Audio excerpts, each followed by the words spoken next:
Further, I sat down with Zimbabwe's richest man, Strive Masiyiwa, who is part of the Business to Rescue Fund being set up to assist Ebola efforts this weekend. Now, this is what he had to say about the initiative. Obviously, the Ebola crisis has been evolving for a couple of months now, and we've been actively involved in it for, I guess, since about March or April, that we began to see that this thing was going to be a problem. And our initial focus ourselves was the African countries where we are active as a business.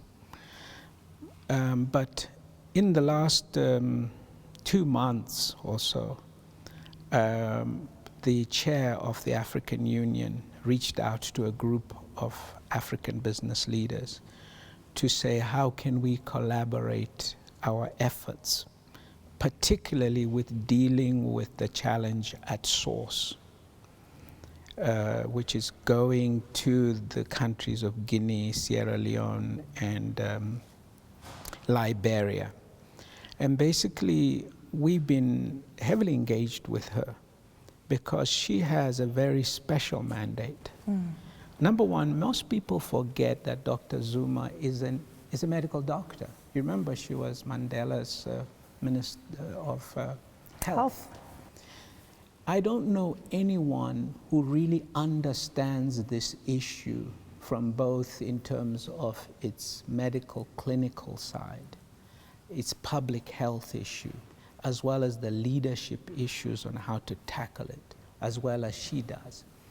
So we've been quietly working with her towards this initiative that we will be publicly announcing some of the work that we've been doing with her on Saturday. If you can walk us through EcoNet, has it been touched by this particular crisis? Because I do know that you have a task force that you will deploy in Zimbabwe, and you've previously worked on initiatives like this when you fought the strife of cholera back in 2008. That's right. You know, as a group on the African continent, we are active in some, I'd say about 15 countries or so. We have boots on the ground with people. We do not have people on the ground in the 3 countries affected.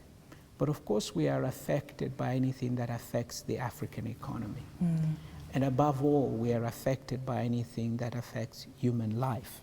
So at the moment, we are not looking at this from the business perspective. We're talking about the tragedy associated with such loss of human life in Africa. And how do we all use our assets? Those assets include influence, convening capabilities, money, people, and technology. And we're trying to bring all those into play at the moment. I'd like us to touch on technology and the influence that it can have on the healthcare industry in a moment, but maybe if we touch on some of the representatives that you'll be sitting alongside the table with at the meeting in Addis Ababa, the likes of Mohamed Dewji from Tanzania, Aliko Dangote from Nigeria, as well as Sim Shabalala from South Africa. Does this represent a kind of cohesiveness that's taking place between African business leaders? Yes, and Patrice Motsepe and I have been on the phone to each other. It's terrible because he's in some time zone that keeps me up at 3 o'clock in the morning. So you're good friends, I see? I've been friends with Patrice since maybe 91, when he was just a young lawyer, and I was just a young puppy and trying to set up a business. Look at you both now. We're great friends.